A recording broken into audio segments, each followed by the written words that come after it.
उसके ही proper plan को मैं यहाँ पर प्रोवाइड कर रहा हूँ प्रश्नों के माध्यम से। पेन कापी हाथ में होनी चाहिए, प्रश्न का उत्तर करना चाहिए, कनेक्टिविटी में अपने प्रेजेंटेशन में प्रश्न का सलूशन हमें देते रहिए। मैं आपको समझाते हुए कंफर्म करते हुए आगे बढ़ रहा हूं। पहला प्रश्न आपके सामने बोर्ड पर आ चुका है, ध्यान से सभी लोग देखिएगा क्या सलूशन इसका होने वाला है, प्लीज बताइए। ये कुछ भिन्न दिए गए हैं, 2/3 है, 3/4 है, 4/5 है, 5/6 है। कहा गया सबसे बड़ी और सबसे छोटी भिन्न का अंतर ज्ञात कीजिए। अगर आपको 2 भिन्न दिए जाएं, ध्यान से देखिएगा, ये हमारे पास कुल 4 भिन्न हैं। कौन कौन है? 2/3 है, 3/4 है, 4/5 है और 5/6 है। आपसे पूछा गया कि इसमें जो सबसे बड़ा है और जो सबसे छोटा है उसका डिफरेंस बता दो। कैसे? पहले हम बड़ा छोटा निर्धारित कैसे करें? हमने स्कूल से भिन्नों को देखा है, जब भिन्न के हर समान होते हैं, डिनोमिनेटर सबके इक्वल होते हैं, तो जिसका न्यूमरेटर ज्यादा होता है, जिसका अंश ज्यादा होता है, वही भिन्न बड़ा होता है। जिसका अंश छोटा होता है वह भिन्न छोटा होता है। यह आपको क्लियर होगा। इसमें कहीं पर हर समान नहीं है, किसी का 3 है तो किसी का 4, किसी का 5 तो किसी का 6। भिन्न को जब मैं क्लास में पढ़ाऊंगा तो एकदम डिटेल से बेसिक सारी बातों को क्लियर करूंगा। आप में से बहुत सारे लोग उत्तर दे रहे हैं। ऐसे में जब भी कभी भिन्नों को कंपेयर करना हो, अंश-हर का अंतर देखा करिए। अंश-हर का अंतर मैंने देखा सब में 1 है। यदि अंश-हर का अंतर समान हो, ध्यान से देखिएगा, यदि अंश-हर का अंतर समान हो, मेरी बात को एकदम क्लियर करिएगा, पॉइंट करिएगा, अंश तथा हर का जो अंतर समान है, अंतर समान है, ये देखिएगा समान है, तो बड़े हर वाला भिन्न बड़े अंश वाला, ना कि हर, बड़े अंश वाला भिन्न बड़ा होगा। क्या होगा? बड़ा होगा। अब ऐसी कनेक्टिविटी में मैंने देखा कि सब अंश हर के अंतर इक्वल थे, तो सबसे बड़ा 5/6 हो गया, ये लार्जेस्ट हो गया, ये लार्जेस्ट हो गया मतलब सबसे बड़ा हो गया। सबसे छोटा 2/3 होगा, ये आपका स्मॉलेस्ट होगा, ये आपका छोटा हो जाएगा। ध्यान दीजिएगा, मैं दोनों का डिफरेंस करने जा रहा हूं, 2/3 है और 5/6 है। आपको जब भी कभी ऐसे भिन्नों को कंपेयर करना हो, जोड़ना घटाना हो, तो उसका प्रोसेस क्या होता है? उसका प्रोसेस होता है हर बराबर या तिरछा गुणा। बराबर कैसे होगा भाई? हमें अंतर निकालना है तो इसका इससे गुणा कर दे, इसका इससे कर दे। 6 दूना कितना होगा? 12 होगा, 3 पचे 15 होगा। दोनों का अंतर देखिए 3 का है, करेक्ट है। और 6 त्रिक 18, यहां पर 18 कर दीजिए। 3/18 मतलब 1/6 है। राइट सोल्यूशन आपका सी ऑप्शन है।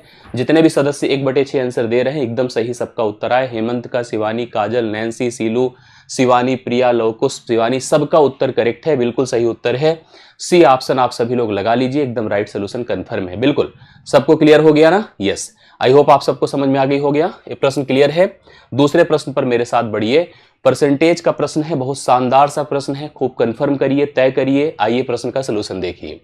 एक आयत है, आयत मतलब जैसे हमारे गांव में हमारा खेत, ये जो बोर्ड जिस पर मैं लिख रहा हूं, एक ऐसा फिगर 2 डायमेंशनल जिसकी लंबाई हो, जिसकी चौड़ाई हो, कुछ इस प्रकार का, यही आयत है जो मैं अब बनाकर दे रहा हूं आपको। ये आयत है, इसकी अपनी लेंथ है, इसकी अपनी ब्रेथ है। इसने कहा कि लंबाई 15% बढ़ती है और चौड़ाई 20% तक घट जाती है। लंबाई 15% बढ़ती है, चौड़ाई 20% तक घट जाती है। तो हमसे पूछा कि आयत के क्षेत्रफल में प्रतिशत परिवर्तन ज्ञात करो कि आयत का क्षेत्रफल कितने प्रतिशत बढ़ जाएगा या घट जाएगा। ये बहुत इंपॉर्टेंट प्रश्न आपसे परीक्षा में पूछा जाता है। सभी लोग कंफर्म करके बताइए किसी का आंसर जो आ रहा हो। शिवानी जी का है, रिंकी जी का, रिंकू का है, मैथ बिल्कुल जा रहा है, एप्लीकेशन पर चल रहा है। नाज सी ऑप्शन है, प्रशांत का, राधिका का 8% कमी है, सोनाली यस 8%, राजवीर जो 8% कमी बता रहे, देखिए दोनों ऑप्शंस हैं, 8% की वृद्धि भी है, 8% की कमी भी है। जब भी कभी इस तरह से 2 डायमेंशनल फिगर पर आपको प्रश्न मिलेगा तो यहां पर देख रहे हैं आपने लिखा है लंबाई 15% बढ़ रही है, लंबाई में 15% की वृद्धि है और चौड़ाई में 20% की क्या बताइए कमी है।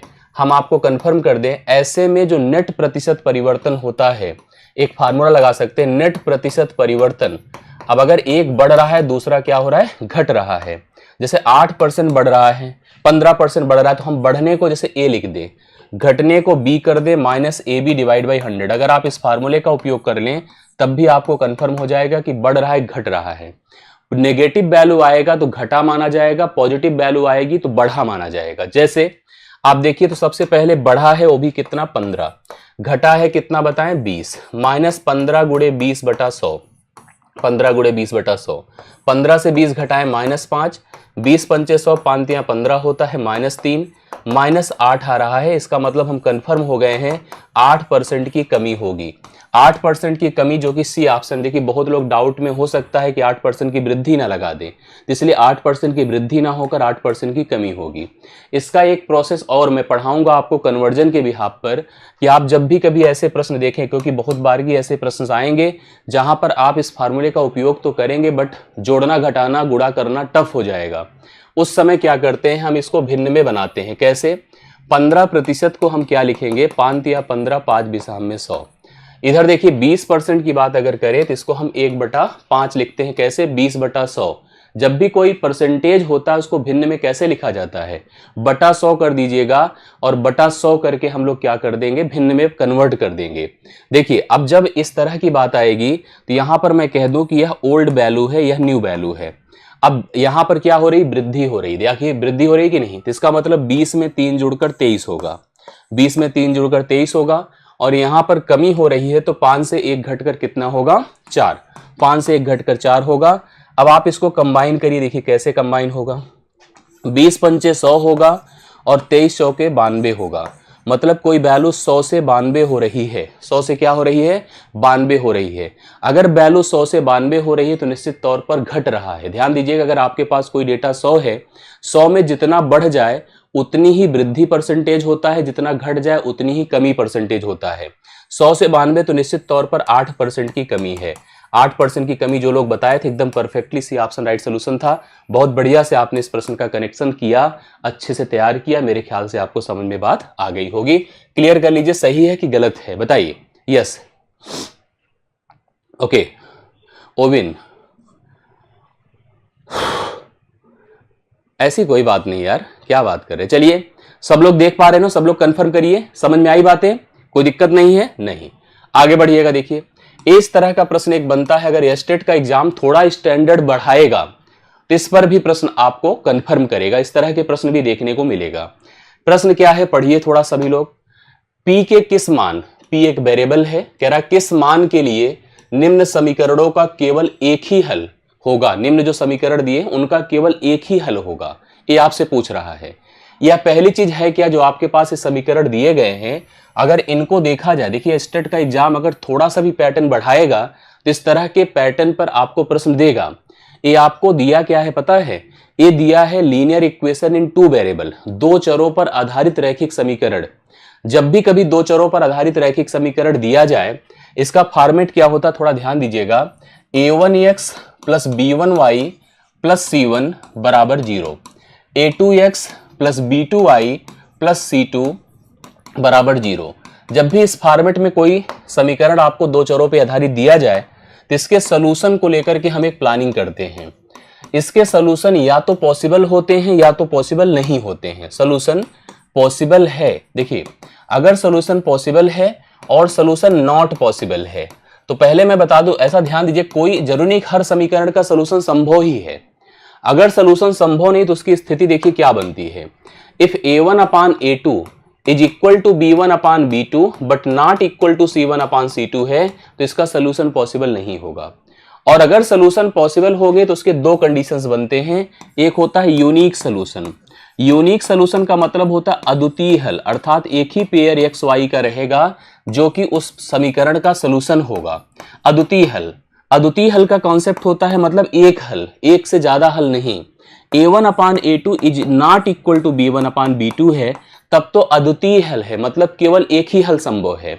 और अगर इसके बाद एक और होता है infinitely many solution. Infinitely many solution अर्थात यहां पर अनंत हल की बात करते हैं। अनंत हल तब होता है जब a1 upon a2 is equal to b1 upon b2 is equal to c1 upon c2 हो। ये अनंत अनेक हल की बात होती है। आपको देखो ये फॉर्मेट तैयार करना चाहिए, इसका स्क्रीनशॉट रखना चाहिए। अभी मैं जब linear equation in 2 variable detail से पढ़ाऊंगा तो ये पूरा फॉर्मेट अप्लाइड होगा, लेकिन अभी से दिमाग में रखिएगा। यस, अब जैसे यहां पर जो मैंने बताया इसको ध्यान में समझिए।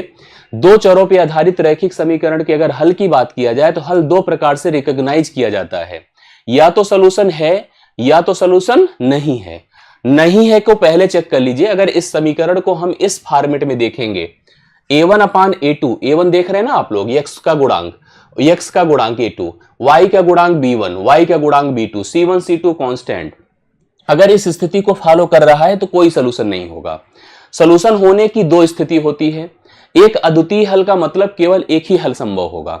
एक ही हल की स्थिति यह है कि a1 upon a2 is not equal to b1 upon b2, और अनंत हल की बात होती है a1 upon a2 is equal to b1 upon b2 is equal to c1 upon c2। ये अनंत अनेक हल की बात होती है। अब थोड़ा सा आप लोग प्रश्नों पर चलिए, जो लोग बता सके तो मुझे बड़ी खुशी होगी आप लोगों को, कि आप लोगों पर। अगर देखिए 2x प्लस 3y बराबर -5 दिया है पहला समीकरण, दूसरा 2x प्लस py बराबर 2 दिया है दूसरा समीकरण। आप इसको थोड़ा कंपेयर करिए, देखिए कैसे डिसाइड होता है, समझिएगा। x का गुणांक कितना है 2, लिखिए 2। इसमें x का गुणांक कितना है 2, लिखिए 2। यहां पर भाई हमने कहा था किसके लिए, केवल एक हल, केवल एक हल का मतलब अद्वितीय हल। अद्वितीय हल के लिए मैंने अभी पीछे आपको क्या बताया था, a1 upon a2 is not equal to b1 upon b2। अब इसका जो उत्तर बता दे मुझे बड़ी सच में खुशी होगी। ध्यान सुनिएगा, मैंने कहा कि a1 x का पहला गुणांक a1 है, x का गुणांक a2 है, a1 upon a2 is not equal to y का गुणांक b1 है और y का गुणांक b2 है। समझ रहे ना। तो अब इसने हमसे कहा, इसका जब आप सोल्यूशन करोगे तो 2 2 से कटा तो बचा क्या बताइए, यहां पर एक is not equal to 3 upon p, इसका मतलब p is not equal to 3। उसने कहा p का मान 3 को छोड़कर चाहे जो ले लीजिए, तो 3 को छोड़कर चाहे जो ले लीजिए, तो इसका मतलब देखिए p का एकमात्र मान 3 है। इसने तो कहा 3 नहीं हो, बल्कि ये तो कह रहा अगर कहीं नंबर सोल्यूशन पर 3 है तो 3 को छोड़ दीजिए, बाकी चाहे जो रख दो p पर। इसने कहा अगर आपको अद्वितीय हल चाहिए तो आप p की जगह पर 3 को दिमाग से निकाल दो, 3 के अलावा चाहे जो रख दो। तो इसने कहा p का एकमात्र मान 3 है, तो हमने कहा 3 तो भैया नहीं होगा, 3 को तो हटाना है दिमाग से। p के सभी मान हो सकते हैं, अरे सभी मान का तो पॉसिबिलिटी नहीं है। p का मान 3 के अतिरिक्त कोई भी संख्या हो, बिल्कुल सही बात है। इसने कहा ना p जना, जैसे हमने कहा कि भैया एक ग्रुप है 100 लोगों का, हमने कहा इनको छोड़ दो जो सफेद शर्ट पहने हैं, बाकी चाहे जो आ जाओ।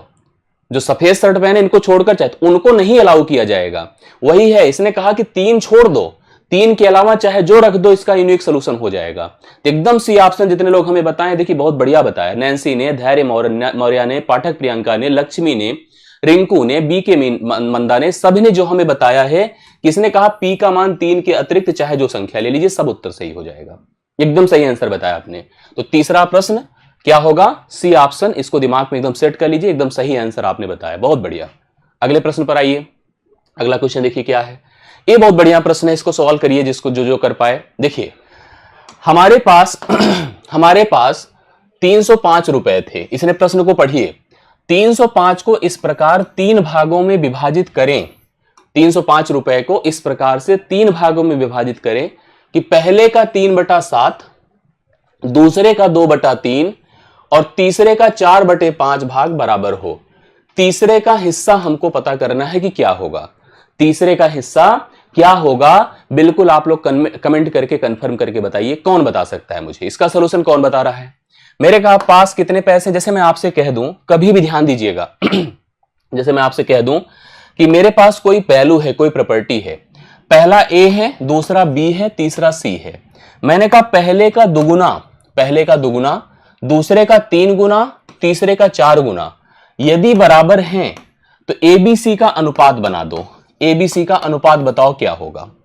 मतलब कभी ऐसा प्रश्न आए तो क्या करेंगे आप लोग समझिएगा, ध्यान से देखिए, कुछ लोग उत्तर बता रहे हैं।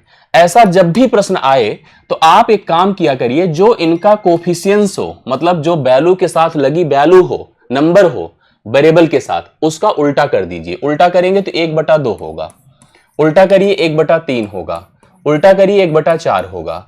इनका अनुपात बना लीजिए। अनुपात बनेगा 3 4 और 2, 4 3 2 का एलसीएम 12 होगा। कितना होगा, 12 होगा। हर से भाग करिए, 2 छंगे 12, अंश में गुणा करिए, 3 चौके 12, 4 3, ए इसका रेशियो बन जाएगा। तीनों का अनुपात कितना बनेगा, 6 4 और 3 का। इसको दिमाग में रखिए, क्योंकि हम किसी प्रॉपर्टी का बंटवारा तभी कर सकते हैं जब उनका अपना सर्टेन रेशियो हो। जो प्रश्न है आपका, इसने कहा कि पहला मतलब a है, इसने कहा a का 3/7, ए का 3/7, ध्यान दीजिएगा, बी का 2/3, बी का 2/3 और सी का 4/5 बराबर है। ये तीन के तीनों आपस में बराबर हैं।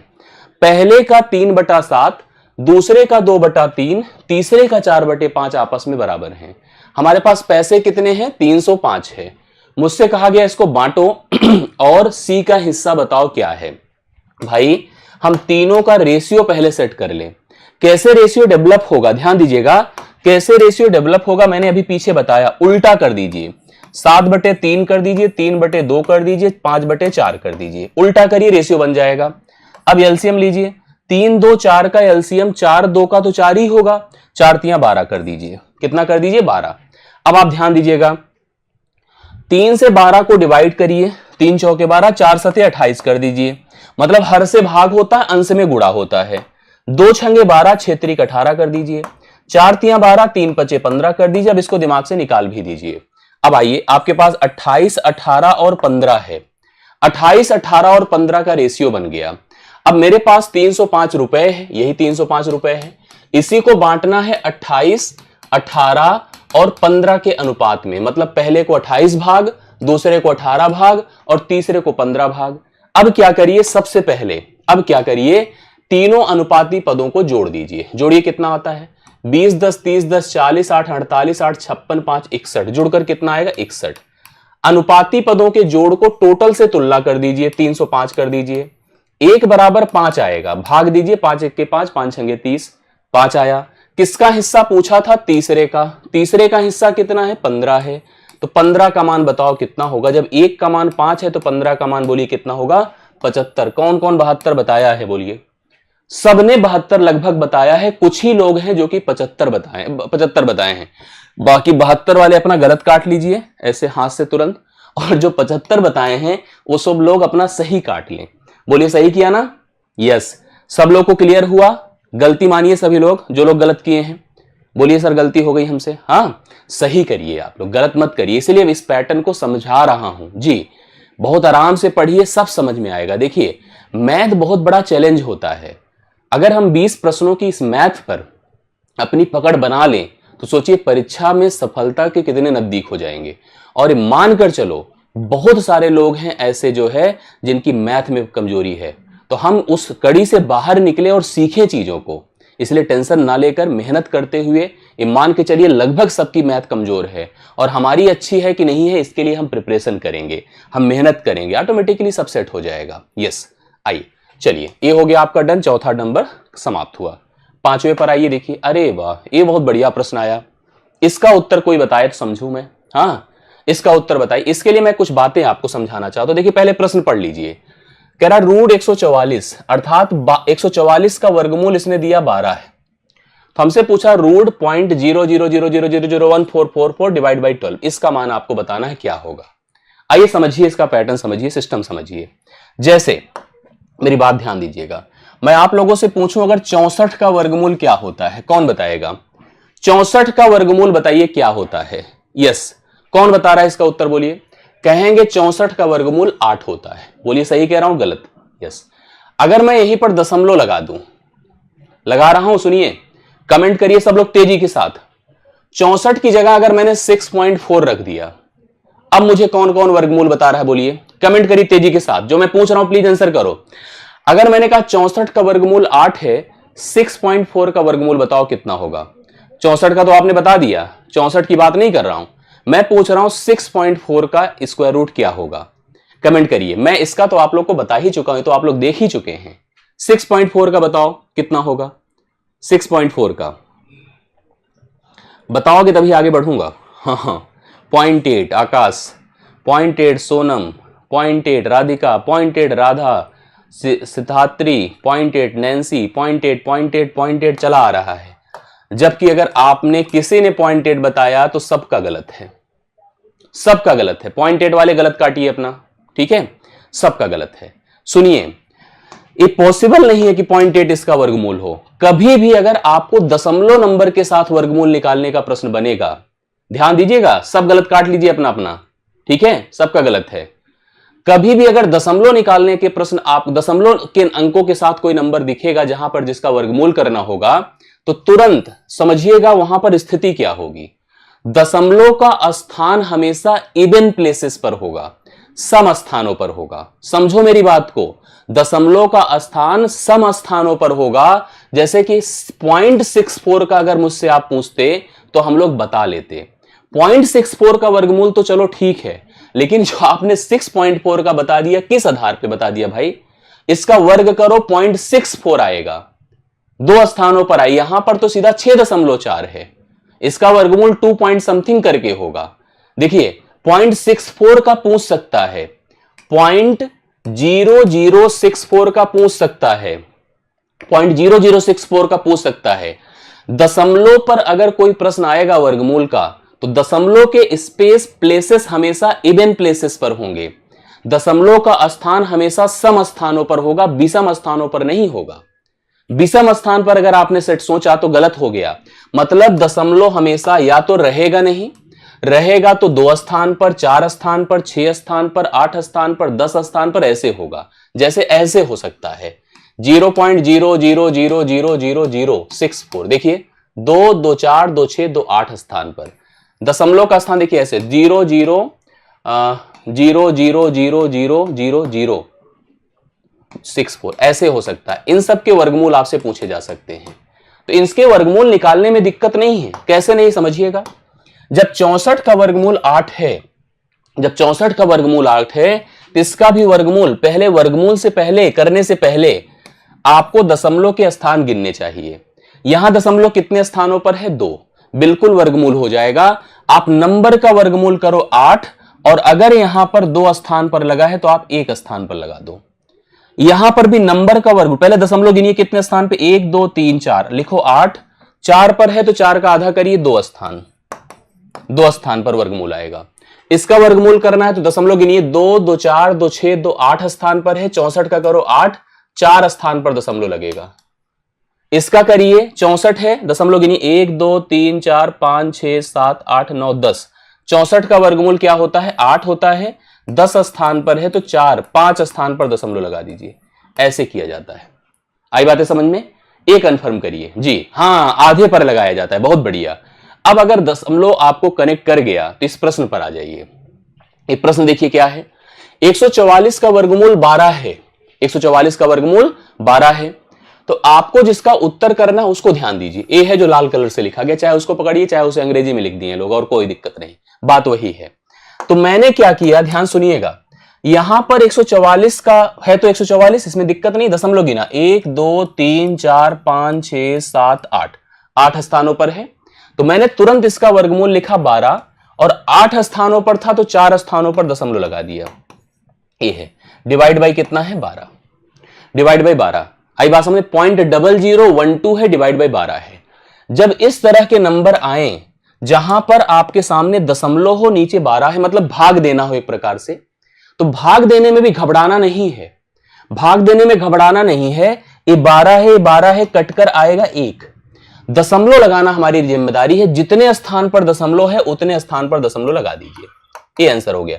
0.0001 इस प्रश्न का उत्तर होगा। 0.0001 इस प्रश्न के लिए राइट सोल्यूशन आपका बनकर आएगा, जो कि ऑप्शन नंबर किस में दिया है? सी ऑप्शन में दिया है। तो सी ऑप्शन इस प्रश्न का उत्तर होगा। ध्यान से देखिएगा जिससे गलत ना होने पाए। गलतियों के चांस इस तरह के प्रश्नों पर बहुत बनते हैं। आप अगर इसको गलत नहीं करेंगे, समझेंगे, चीजों को समझेंगे, तो एकदम क्लियर आपको समझ में आएगा। दशमलव के स्थान हमेशा डिसाइड किए जाते हैं, ऐसे नहीं हो जाता है जैसे आपने किया सोचा। समझ रहे? 0.000। अच्छा, मैं कुछ बातें और आपको बताना चाहता हूं। जैसे मान लीजिए यही था 0.0012 था, अभी 12 से भाग किया हम लोगों ने, 12 से भाग किया तो हमने कहा भैया कि ऊपर छोटा है नीचे बड़ा है, सीधा 12 से 12 को भाग करो 1 स्थान, दशमलव अगर 4 स्थानों पर है तो 4 स्थानों पर लगा दीजिए। लेकिन अगर मान लो ऐसे होता, देखिए 0.00012 होता, डिवाइड बाई 0.12 होता, 0.12 होता। अब भी अगर मुझे दशमलव लगाना होता तो मैं क्या करता पता है? 12 से 12 को भाग करता 1 आता। यहां कितने स्थान पर दशमलव है? 4। यहां कितने स्थान पर है? 2। 4 और 2 का डिफरेंस करिए कितना आएगा? 2। यहां पर लगाइए 2 स्थान पर दशमलव। हो गया। आपसे मैं पूछूंगा, आप बताइए, आप लोग खुद कंफर्म करिए, बोलिए हम समझ पा रहे हैं कि नहीं समझ पा रहे? सोचो 0.00000012 है, हमने लिखा 0.0012 लिखा। अब बोलो कितना आ जाएगा आंसर? कितना आएगा बोलिए फटाफट सब लोग, फटाफट बताइए। 12 से 12 को भाग करो, 1 आएगा। 1 2 3 4 5 6 7 8 9, 9 स्थान पर दशमलव है। 1 2 3 4, 4 स्थान पर दशमलव है। 9 4 का डिफरेंस करिए कितना आएगा? 5, 5 स्थान पर दशमलव। 1 2 भाई 3 हो गया, 2 5 ये आंसर हो जाएगा। आई बात समझ में? तो ये सब बातें बहुत ध्यान दीजिए। एक बात यहीं पर और कनेक्ट कर लीजिए, मेरे ख्याल से आपको समझ में आया होगा। एक बार और कनेक्ट कर लीजिए एक चीज, जैसे अगर लिखा होता 0.0012 और लिखा होता 0.0012, दशमलव के स्थान अगर बराबर होते हैं तो कोई चेंज ही नहीं, सीधा सीधा एक ही उत्तर होता। अगर दशमलव के स्थान इक्वल प्लेसेस पर है तो मान में कोई परिवर्तन नहीं, दशमलव लगेगा ही नहीं, जैसे था वैसे ही आंसर हो जाता। ये सब बातें आपको भैया क्लियर करनी है और मुझे भरोसा है कि आपको समझ में आ गया होगा। तो चलिए ये प्रश्न आपका फाइनली डन हो गया है। सी ऑप्शन इस प्रश्न के लिए राइट सोल्यूशन आप सभी ने देखिए हमें सही सजेस्ट किया। पांचवा प्रश्न आपका डन होता है। बहुत मन लगाकर ध्यान से अच्छे से प्रश्नों को तैयार करिए। अच्छा लग रहा हो तो सेशन को लाइक करते चलिएगा, शेयर करते चलिएगा, कनेक्टिविटी में बने रहिए आप हम सभी लोग, जिससे कि यह तरह जो प्रयास हम सोच रहे हैं करने का हम इसको कर सके और मन लगा के कर सके। यस, चलिए छठा प्रश्न देखिएगा। कोई राशि साधारण ब्याज की किस दर पर 12 वर्षों में 2 गुनी हो जाएगी? देखो, साधारण ब्याज एक प्रक्रिया है जिसमें हम अपने धन का निवेश करते हैं और हमारा धन हर साल इक्वल बढ़ते हुए अपडेट होता रहता है। जैसे मान लो मैंने कोई पैसा जमा किया कहीं पर, हमको उस व्यक्ति ने कहा, उस बैंक ने, उस इंस्टीट्यूशन ने कहा कि हम आपको 10% की दर से ब्याज देंगे। तो जो मैंने जमा किया है, मान लो मैंने 10,000 जमा किया है, तो 10,000 का 10% भैया 1,000 होता है। अगर मैं 1 साल तक पैसे रखूंगा उस बैंक में तो मुझे 1,000 ब्याज मिलेगा। 2 साल तक रखूंगा 2,000 मिलेगा। 3 साल तक रखूंगा 3,000 ब्याज मिलेगा। ऐसे ही ब्याज मुझे मिलता रहेगा। साधारण ब्याज बहुत आसान और साधारण प्रक्रिया होती है। हमने इस प्रश्न को देखा। जब भी मैं आपको एक बात बता दूं, आप लोग आज से याद रखना इस मंत्र को, साधारण ब्याज। जब बैच में पढ़ाऊंगा तो इस सब चीजें और डिटेल में बताऊंगा। साधारण ब्याज का एक मंत्र याद रखिएगा। साधारण ब्याज हमेशा दर मतलब R% और समय मतलब यन का कॉम्बिनेशन होता है। दर और समय को जब मिलाते हैं तो ब्याज बनता है। और क्या बनता है सुनिए सब लोग, आप इस दर को और इस समय को मिला दीजिए। मिलाइए कैसे? अभी मैंने आज क्लास लिया था, परसेंटेज पर छोटी सी चर्चा हुई है। अगर दर दिया है तो दर को पहले भिन्न में बनाइए। R है तो R/100 करिए और यन से मल्टीप्लाई कर दीजिए, तो हो जाएगा RN/100। RN/100 एग्जाम्पल भी लिख के दिखा रहा हूं। जब दर और समय को मिला देते हैं तो ऊपर का भाग साधारण ब्याज को प्रेजेंट करेगा, नीचे का भाग प्रिंसिपल को प्रेजेंट करेगा। जैसे मैंने कहा 10% की दर है और 3 साल का समय है, तो भाई आप क्या करो पता है, 10 गुणे 3 कर दो, 30% कर दो। 30% मतलब 30/100, ये काट दीजिए तो 3/10 आया। ये साधारण ब्याज को प्रेजेंट करेगा और प्रिंसिपल को प्रेजेंट करेगा। तुलना कर दी जाती दोनों की। बहुत बढ़िया, देखिए बहुत सारे लोग उत्तर दे रहे हैं। अनुज बहुत बढ़िया, रवि, नवजागृति, हाँ, अर्चना, AS चैनल, नैन्सी, सबने देखिए उत्तर दे दिया। ये अच्छा लगा। प्रश्न क्या है? हमने कोई पैसा था, प्रश्न पढ़िए, हमने कोई पैसा था जिसको जमा किया और यह कुछ दिनों के बाद डबल होना चाहता है। क्या होना चाहता है? डबल। कोई पैसा डबल कब होता है भाई? कब होता है बोलिए? डबल तब होता है जब जितना था उतना ही जोड़ दें उसमें। जितना था, जैसे मान लो मैंने कहा यार मेरे पास 100 रुपए हैं, इसको डबल कर दो। बोलो कैसे डबल होगा? जितना है उतना ही और दे दो मेरा, तो डबल नहीं हो जाएगा? डबल हो जाएगा। तो 1 में 1 जोड़ दें तो डबल हो जाएगा, मतलब ब्याज आपका 1। मतलब ये मेरा प्रिंसिपल था और आप याद रखना ब्याज मूलधन में जड़कर अमाउंट बना देता है। मेरे पास 1 रुपया था और मैंने 1 रुपया और जमा किया तो मेरा 2 बन गया, तो ब्याज अपना कितना हो गया? 1। कितने समय में हो गया है? 12 साल में। कितने समय में हो गया भाई? 12 वर्ष में ना, 12 वर्ष में हो गया। किस दर से हो गया नहीं पता है, दर को लिखा मैंने R%। मैंने अभी आपको क्या पढ़ाया? दर और समय को मिला दो तो ब्याज और मूलधन की तुलना हो जाती है। दर मतलब लिखो R/100, समय मतलब 12 से मल्टीप्लाई कर दो, 4 तियां 12, 4 25 बार 100, तो ये 3r/25 हो गया। ये आपका साधारण ब्याज है, ये आपका प्रिंसिपल है। ठीक है, ये साधारण ब्याज है, प्रिंसिपल है, तो आप लिखो 3r/25। यहां ब्याज 1 है और मूलधन भी 1 है, ये उधर जाएगा तो 3r बराबर 25 हो गया। r बराबर 25/3 है, 3 8 24, 8 सही 1/3% की दर है। 8 सही 1/3% की दर है। जो लोग हमें सी ऑप्शन बताए हैं एकदम परफेक्ट राइट सोल्यूशन हमें दिए हैं। बहुत बढ़िया से आपने प्रश्न कर दिया जी। हाँ, आई बात समझ में? कंफर्म हो गया कि नहीं? यस, सबको समझ में आई बातें? हाँ, इस तरह के प्रश्नों पर फोकस करिए, दिमाग से सेट करिए, कनेक्ट करिए और बढ़िया से प्रश्नों का सोल्यूशन करिए। हमारे सामने एक नया प्रश्न आया, ये हमको रिकरिंग का कॉन्सेप्ट दिया जाता है, आवर्ती। जब कभी हम कोई जैसे 1/3 है हल करिए तो क्या होता है 0.3333333 टिल द इनफिनिट, अनंत तक, तो उसको हम लिख देते हैं 0.3 के ऊपर बार। बार लगाकर भिन्न के जो अशांत नेचर होता है, अशांत नेचर मतलब नॉन टर्मिनेटिंग नेचर, उसको हम लोग प्रेजेंट करते हैं और उसका सलूशन करते हैं। उसको बाद में जैसे देखिए बार लगा के प्रेजेंट किया गया, इसका अर्थ क्या है पता है? 0.023636363636 टिल द इनफिनिट, अनंत तक गया है। कितना गया है? अनंत तक गया है। मैंने कहा इसको हमें क्या करना है, इसकी अभिव्यक्ति करनी, इसको प्रेजेंट करना है भिन्न के रूप में। तरीका क्या होता है?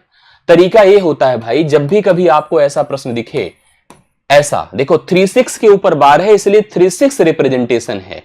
समझ रही बातों को? 36 के ऊपर बार है तो 36 रिप्रेजेंटेशन है। हम लोग इस तरह के प्रश्नों में क्या करेंगे, सीधा सीधा 236, पहले वो संख्या ही लिख दें, जो नंबर है वो संख्या ही लिख दिया, उसमें से उसको घटा दीजिए जिनके ऊपर बार नहीं लगा है, वो है 02। नीचे जाइए, जितने पदों के ऊपर बार है उतनी बार तो भैया 9 लिख दो, और जितने पदों के ऊपर बार नहीं है उतनी बार 0 लिख दीजिए। यही हल करने का सिस्टम होता है। करिए सभी लोग, बताइए। हल किया भाई, 2 घटेगा 234 होगा, डिवाइड बाई कितना है 9900 है, 9900 है। अब देखिए मेरे 4 2 6 3 9 से कट रहा है, 9 से काटिए, 9 दूना 18, 5 9 छंगे 54, 11 बार जाएगा 100 1100। अभी और देखिए कट रहा है 2 से, 2 13 बार हो गया, 2 पंचे 10, 2 पंचे 10, 550, 13/550 है। अगर आपने 13/550 लगाया है तो पहला ही ऑप्शन इस प्रश्न का राइट सोल्यूशन है। इस तरह के भिन्न पर, इस तरह के कॉन्सेप्ट पर तैयार करिए। बार ना हो तो सीधा भिन्न है, बटा कर दीजिए, दशमलव हटा दीजिए, और क्या। ठीक है, हाँ, यूपी टेट में पूछ सकता है प्रश्न। तो इस तरह के प्रश्नों पर ध्यान दीजिए, कनेक्ट करिए आप लोग। ये पूरा आप कॉन्सेप्ट डिटेल से इसको हम लोग पढ़ेंगे। अभी फिलहाल आप इतनी तैयारी के लिए इसको अच्छे से क्लियर करिए, आगे बढ़िए। ये बड़ा अच्छा प्रश्न है। जैसे इसने क्या बोला है, पढ़िए क्वेश्चन को। 8 के प्रथम 20 गुणक, गुणक मतलब मल्टीपल का एवरेज अर्थात औसत ज्ञात कीजिए। 8 के पहले 20 गुणकों का, 20 मल्टीपल्स का एवरेज निकालिए। क्या होगा औसत? ध्यान से सुनिएगा। 8 के प्रथम 20 गुणक, देखो मल्टीपल, मल्टीपल मतलब जो 8 के पहाड़े में आता है। कभी ऐसा प्रश्न करना हो तो कैसे करना चाहिए, ध्यान सुनिए। पहली संख्या 8, दूसरी 16, 24, ऐसे बढ़ते चले गए और हम पहुंचेंगे कहां तक? हम 8 के पहले 20 गुणकों की बात करेंगे। मतलब एक प्रकार से 8 का पहाड़ा ही तो चल रहा है। बोलिए चल रहा है कि नहीं? मेरी बात समझो। ये क्या पूछा है? एवरेज, औसत। औसत हमें अगर निकालना है किसका? क्रमिक संख्याओं का। औसत हमें किसका फाइंड करना है? जब संख्याओं का अंतर समान हो, संख्याओं का अंतर समान हो। अंतर समान हो का मतलब होता है समांतर हो। ठीक है, जैसे 8 का किसी का पहाड़ा पढ़े जाए तो अंतर तो समान ही आएगा ना। 8 दूना 16 मतलब 8 जुड़ा, फिर 8 जुड़ा, फिर 8 जुड़ा, फिर 8 जुड़ा, इसी प्रकार से 8 8 जुड़ता जा रहा है कि नहीं जा रहा है? यस, जुड़ता जा रहा है। हमने कहा यदि संख्याओं का अंतर 8 हो, मतलब बराबर हो, समान हो, तो औसत जो होता है, ध्यान दीजिएगा, औसत पहली संख्या, हाँ, औसत जो होगा वो पहली संख्या प्लस अंतिम संख्या, पहली संख्या प्लस अंतिम संख्या बटे, बताइए क्या होगा? 2। पहली संख्या प्लस अंतिम संख्या बटे 2। हमने कहा 8 के प्रथम 20 गुणकों का औसत, तो 8 के प्रथम अगर 20 बोला है तो पहली संख्या तो 8 होगी, पहली संख्या 8 खुद ही होगी, देखो है। और 20 गुणक मतलब 20 8 160, अंतिम संख्या 160 होगी। देखो पहली संख्या 8 होगी और अंतिम संख्या 20 अट्ठे 160 कर दीजिए, बटे 2 कर दीजिए। 168 हो गया, बटे 2 कर दीजिए। 2 अट्ठे 16 होता है, 2 चौके 8 होता है, 84 इसका उत्तर आ गया। 84 इस प्रश्न का राइट सोल्यूशन है, सी ऑप्शन में आपको दिया गया है। आप 84 लगा दीजिए इसके लिए। बहुत बढ़िया, जितने लोग का 84, उत्तम सिंह वेरी गुड, अजीत कुमार, शुभम, पाठक प्रियंका, शुभम, जितने लोग का 84 आया है एकदम सही बताया आप लोगों ने। ऐसा कोई भी नंबर पूछा जाए, उसके प्रथम कुछ गुणकों का, प्रथम कुछ मल्टीपल्स का एवरेज पूछे तो पहली संख्या और अंतिम संख्या जैसा मैंने बताया दोनों को जोड़कर 2 से भाग कर दीजिए, गेट द एवरेज। एवरेज आपको औसत प्राप्त हो जाएगा। आशा करता हूं समझ में सबको आया होगा ना। चलो 9वां देखिएगा, ये बहुत बढ़िया प्रश्न होता है। मोहन एक जीन्स के अंकित मूल्य पर 15% की छूट देने के बाद भी 20% का लाभ। जब हम लोग दुकान पे जाते हैं सामान खरीदने तो हम लोग छूट मांगते हैं कि नहीं? बोलिए, सब मांगते हैं, मैं तो खूब मांगता हूं, आप भी मांगते होंगे। छूट मांगते हैं तो दुकानदार हम पर तरस खा के या कभी कभी सोचता है कि बेच दे तो वह छूट दे देता है 10%, 15%, 20%। क्या आपको लगता है कि छूट देने पर उनसे नुकसान होता है? नहीं, उसे तब भी फायदा होता है। अब प्रश्न देखो क्या है। मोहन एक जीन्स के अंकित मूल्य पर 15% की छूट देने के बाद भी 20% का लाभ कमाता है। जीन्स के क्रय मूल्य का अंकित मूल्य से अनुपात क्या है? जितने में खरीदा। अच्छा, इसका कारण क्या है? इसका कारण ये है क्या कि हम अगर दुकानदार हैं तो हम कोई सामान खरीदेंगे तो जो लागत लगाएंगे उससे ज्यादा ग्राहक को बताएंगे, उसके बाद उस पर छूट देंगे, तब जाकर बेचने। जैसे मान लो मैंने कोई सामान 100 में खरीदा, मैं दुकानदार हूं, मैंने 100 रुपए में कोई सामान खरीदा और मैंने इसको ग्राहक को बताया, पता है कितना? 180, आओ खरीदने। हमने कहा 180 का है, कहेगा भैया कितने में खरीदा? हम क्यों बताएं हमने कितने में खरीदा था? अच्छा, कहेगा भाई कुछ छूट दे दो। हमने कहा चलो छूट दे देते हैं, 150 में दे देते हैं। सोचो, खरीदा कितने में था? 100 में, बताया कितना? 180, बेचा कितने में? 150 में। फायदा कितना हुआ? 50 का। तब भी हुआ कि नहीं हुआ? हुआ ना। सोचो, छूट देने पर भी फायदा हुआ। अब एक प्रश्न जब आएगा कि जींस के अंकित मूल्य पर 15% की छूट देने पर भी वह 20% का लाभ कमाता है, तो आप ऐसे में बहुत ध्यान सुनिएगा, हम क्रय मूल्य और अंकित मूल्य का अनुपात बना सकते हैं। कैसे बना सकते हैं? सुनिएगा। ये तो बोला है ना, क्रय मूल्य का अंकित मूल्य से। सुनिए, 15% हम 100 की वैल्यू को बेस बना लें और 100 की वैल्यू को बेस बनाकर हम कह दे 15% की छूट। 15% की छूट अगर 100 में से निकलेगा तो 85 हो जाएगा। 15 कम कर दीजिए, 100 में 85 हो गया। 20% का लाभ 120 कर दीजिए। अब देखिए, सीधा इसी को तुलना कर लीजिए, आ जाएगा। 5 से कंपेयर करिए, 5 17 बार, 5 24, 5 120 होता है। 17:24 का अनुपात होगा क्रय और अंकित मूल्य का। क्रय मूल्य और अंकित मूल्य का अनुपात 17:24 होगा। बढ़िया से आप लोग बता सकते हैं, एकदम आसानी से प्रश्न का हल देखिए हो गया। यही है क्रय और अंकित का मूल्य अनुपात, इसको आप डिसाइड कर लीजिए। आई बात समझ में? चलो, हाँ, ये देखिए, जूनियर से कनेक्ट करता है। हालांकि प्राइमरी में पूछा जाएगा तो इतना स्टैंडर्ड नहीं आएगा, लेकिन अब जो लेवल बन रहा है तो हो सकता है प्राइमरी में भी आ जाए। एक आपको क्या दिया है पता है? एक आपको पॉलिनोमियल दिया है, इसे कहते हैं बहुपद। एक बहुपद दिया है और इस बहुपद की जो घात है सबसे बड़ी, वो 4 है। इसको हम अंग्रेजी में कहते हैं बाई क्वाड्रेटिक। एक क्वाड्रेटिक होता है जिसकी घात 2 होती है, 2 घात, इसको हम कहेंगे बाई क्वाड्रेटिक। कह रहे हैं कि इसका एक गुणनखंड है x - 2। x - 2 एक लीनियर इक्वेशन है, रैखिक समीकरण है। अगर इसका यह गुणनखंड है तो इसका मतलब जब मैं इससे इसको भाग दूंगा तो शेषफल 0 आएगा। जैसे 15 को 5 से भाग दो तो शेषफल 0 आएगा कि नहीं? क्योंकि 15 5 से कट जाएगा। तो 5 15 का एक फैक्टर है, गुणनखंड है। समझ रहे हैं ना मेरी बातों को? अगर यह समीकरण इस समीकरण का एक गुणनखंड x - 2 है तो पक्का x - 2 इसको पूर्णतः विभाजित कर देगा। पूर्णतः विभाजित करने का मतलब ये होता है, अगर हम x - 2 = 0, अर्थात अगर x = 2 इस समीकरण में जहां जहां x है वहीं वहीं पुट कर दें तो इस समीकरण का मान हो जाता है 0।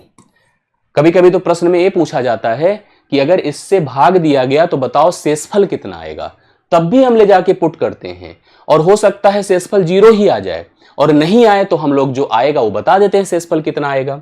अब जहां जहां ऐसे प्रश्न में x = 2 है, जहां जहां x है वहां वहां उठा के 2 पुट करिए। 3 गुणे 2 की पावर 4 होगा माइनस a प्लस 2 करिए। हमसे दरअसल इसने कहा कि a का मान बता दो क्या है, a अननोन है ना, a का मान बताइए। चलिए दो, यहां पर x है तो x की जगह 2 की पावर 3 करिए, माइनस 2 की पावर 2 करिए, माइनस 4 बराबर 0 कर दीजिए। अभी a का मान देखिए ऑटोमेटिकली बन जाएगा।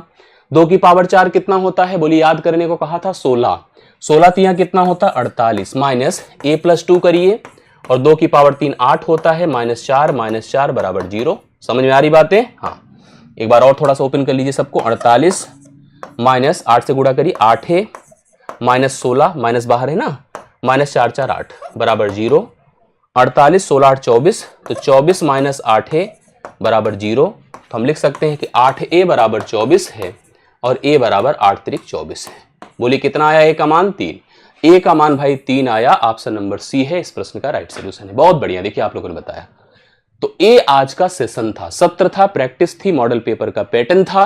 हालांकि प्रश्न जब परीक्षा होगी तो 20 आएगा, लेकिन हम आराम आराम से इस प्रैक्टिस प्रक्रिया को आगे बढ़ाएंगे, सिक्वेंसली लेकर चलेंगे, टॉपिक वाइज लेकर चलेंगे, अवेयरनेस देंगे आपको, आपकी स्पीड बढ़ाने की कोशिश करेंगे। लेकिन आपकी जिम्मेदारी है कनेक्ट रहिए, रेगुलर रहिए, पढ़िए, जब जब सेशंस दिए जाए तो आइए, और विश्वास मानिए कि आपके लिए बहुत फायदेमंद रहेगा। अंत तक ये जो नोट्स आप बनाओगे वो आपके काफी हित में रहेगा। बहुत बहुत धन्यवाद, थैंक यू सो मच। अच्छा लगा हो तो अपने फीडबैक जरूर देना, अच्छा लगा हो तो लाइक भी वीडियो कर देना बिना संकोच के। बाकी मुलाकात होती है नेक्स्ट क्लास में। अगर कोई दिक्कत हो, कंफ्यूजन हो तो जरूर लिखिएगा। थैंक यू सो मच, बहुत बहुत धन्यवाद, थैंक यू सो मच।